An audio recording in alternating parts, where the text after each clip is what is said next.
हे बघा मस्त रोड बांधले MMRD यांनी, खूप छान शिवंदी रोड.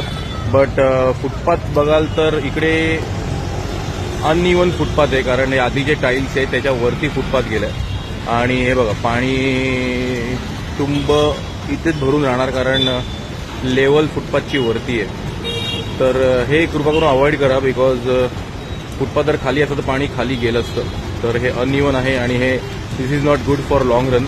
आता काय येऊन कोणी करणार नाही, बट हे पुढे अवॉइड करा. जिकडे काम कराल तिकडे फुटपाथ जे ऑलरेडी एक्झिस्टिंग टाईल्स आहेत त्याच्या खालीच फुटपाथ करावं. हे बघा हे पूर्ण असं वरती आहे आणि पाणी बघा इथे तर पूर्णच वरती आहे. तर पाणी हे बघा इथे तर काय अर्थच नाही आहे. तर पाणी पूर्ण भरून राहणार. ठीक आहे, टेक्निकल गोष्टी असतील, but as far as I know हे आपण अवॉइड करूच शकतो. तर पुढच्याही MMRD PWD कुठली एजन्सी असेल तर हे प्लीज अवॉइड करा, नाहीतर इथे चालणाऱ्यांचे हाल घसरडं होणार, रोगराई पसरणार आणि पुढे काहीच करू शकणार नाही आपण. Thank you very much. बघा